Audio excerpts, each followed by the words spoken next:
Hi Aries, and welcome to the September 2021 video. So now Aries, we have Mercury Retrograde happening on the 27th of September. Back up your information. Know that people from the past can pop up. Past experiences do tend to happen. Like you might be looking through some old photos and it brings back some old memories, or you might visit a place from the past. All of those things for healing. Remember, Mercury Retrograde is a time of rejuvenation. It's a time for releasing, healing, clearing, revisiting, so that we can move forward in a beautiful way. We're making appointments, check the time, give yourself enough time, because delays tend to happen when it comes to travel and movement. So we spoke about the technology, backup information, miscommunication can also happen. So be aware that it's Mercury Retrograde and people tend to miscommunicate. This Mercury Retrograde is happening in Libra, 7th house. So this has to do with balance.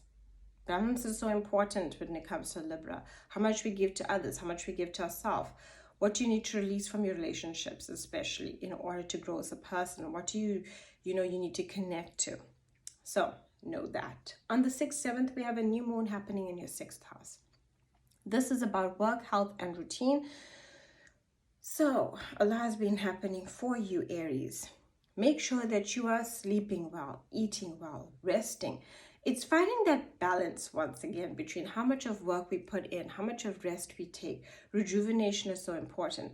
Not only when we talk about health are we talking about the physical body, but we are talking about the emotional, the spiritual, the physical, and also the mental. What words are you saying to yourself? Are you using words that are uplifting? Or are you being too critical of you, judgmental of you, being too hard on yourself? That is never good for one's mental health. This is also a great time for work and any work opportunities. So it's good for new opportunities when it comes to work. You might realize that, but it might make you want to think about your routine and how you can shift that around. When you're eating, when you're sleeping, how much of work you're putting in. On the 11th, we have Venus in the 8th house. Now, this is a good fortunate time for finances. Venus is about love, luxury, beauty. 8th house is about finances, but like loans, taxes, investments, all of those kinds of energies we all like. Something you've been working towards to get a payout about.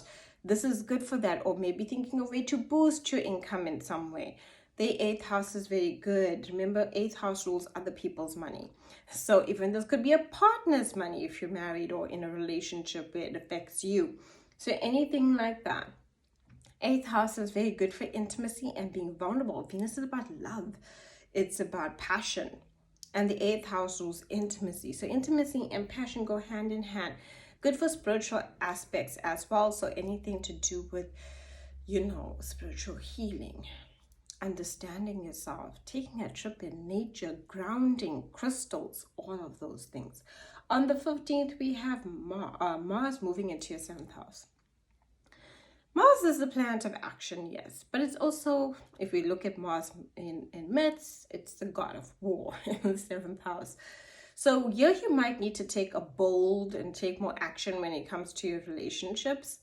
But you could also find in the relationship sector that people can be a bit more in conflict with you, or aggressive towards you, or not as open as they usually are to who you are or your ideas or how you express yourself. Mars is that volatile energy. It's direct, it's passion, it's the god of war. It's like, this is my stance, this is where I stand, this is who I am. And in the 7th house, it can kind of create that energy too when it comes to our relationships. On the 20th, we have a full moon happening in your 12th house. So this full moon is about rest, rejuvenation, and relaxing. The 12th house is about letting go of things from the past, especially the 12th house is about long-term things that hold you back, even subconscious things that you're not even aware of. Joining with Neptune, watch your dreams, very psychic energy. When I say it's psychic, you might find yourself feeling a bit more sensitive than usual. You might want to stay away from the news. It's good to be aware, don't get me wrong. News is great. However, it can be very damaging to one's subconscious mind if we keep listening to things that are making us feel sad. You can find yourself even feeling deeply emotional during this full moon, right? Wanting to cry or wanting to and Aries, you are very strong, but this full moon is kind of a full moon that's putting you in touch with your deepest feelings. A lot of releasing, a lot of healing, rest, rejuvenation, spending time alone and wanting to be alone. Watch your health, take care of your health and routine during that full moon especially. Be gentle with yourself, nourish your body, nourish your energy, spend time with people that nourish your soul, because that's where the subconscious can be impacted. Very beautiful energy for resting, good for spiritual aspects, astrology, tarot card reading, energy balances, just like letting go, cord cuttings, anything that's cluttering your energetic body wants to be released, or any situation that is not good for you wants to be released during that full moon. And I especially when it comes to others and yourself and what's holding you back, release it. On the 22nd, 23rd, the sun is in your 7th house, joining Mars and Mercury. Sun is going to be illuminating the 7th house when it comes to both personal and professional relationships, which is a blessing. It's very good. However, on the 27th, we have Mercury Retrograde happening in your 7th house.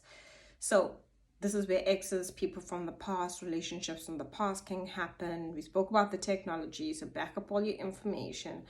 And another thing that can happen especially is about revisiting old wounds in relationships.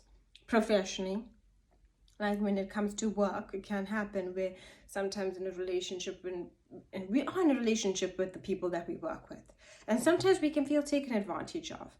And this Mercury retrograde wants you to release that. And it can happen in our romantic and personal relationships, family relationships. The 7th house rules both personal and professional, and you're releasing in those ways. Thank you so much for watching. Do like and subscribe. My website is linked down below if you'd like to book a reading. And if the information of this video resonates and you appreciate it, my PayPal will be also linked down below. Thank you.